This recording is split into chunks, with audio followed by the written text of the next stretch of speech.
Hello అండి, నమస్తే. పైన క్రిస్పీగా లోపల సాఫ్ట్గా చాలా టేస్టీగా ఉండే గారెలను అయితే వేస్తున్నానండి. ఇవి చాలా టేస్టీగా ఎలా వేసుకోవాలో చూద్దాం. ముందుగా అయితే మినపప్పుని 4 అవర్స్ నానబెట్టుకోవాలి. ఈ నానిన మినపప్పుని మిక్సీ జార్లో వేసుకొని కొంచెం వాటర్ వేసుకొని ఇలా కొంచెం బరకగా రుబ్బుకోవాలి. ఈ పిండిలో 1 స్పూను సాల్ట్ వేసుకొని బాగా కలుపుకోవాలి. ఇలా బాగా కలుపుకోవడంలోనే ఉందండి మ్యాజిక్.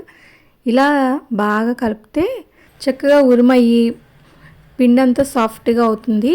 గారెలు వేసినప్పుడు చాలా క్రిస్పీగా గుల్లగా వస్తాయి. గ్రైండర్లో రుబ్బిన పిండిలాగా చాలా టేస్టీగా బాగా వస్తాయి. ఇలా ఒక చేత్తోనే వేసుకోవడం కొంతమందికి రాదు కదా. ఇలా గ్లాస్కి క్లాత్ని కట్టి ఒక రబ్బర్ బ్యాండ్ వేసేసామంటే అది కదలదు. ఇలాగా వేసుకున్నామంటే చాలా ఈజీగా అన్నీ ఒకటే షేప్లో బాగా వస్తాయండి.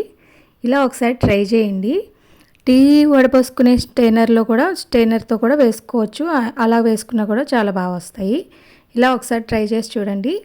మార్నింగ్ బ్రేక్ఫాస్ట్గా కానీ పండుగలప్పుడు కానీ ఇలా ఈజీగా వేసేసుకోవాలనుకుంటే ఇలా ట్రై చేసి చూడండి. ఇదేనండి ఈరోజు వీడియో.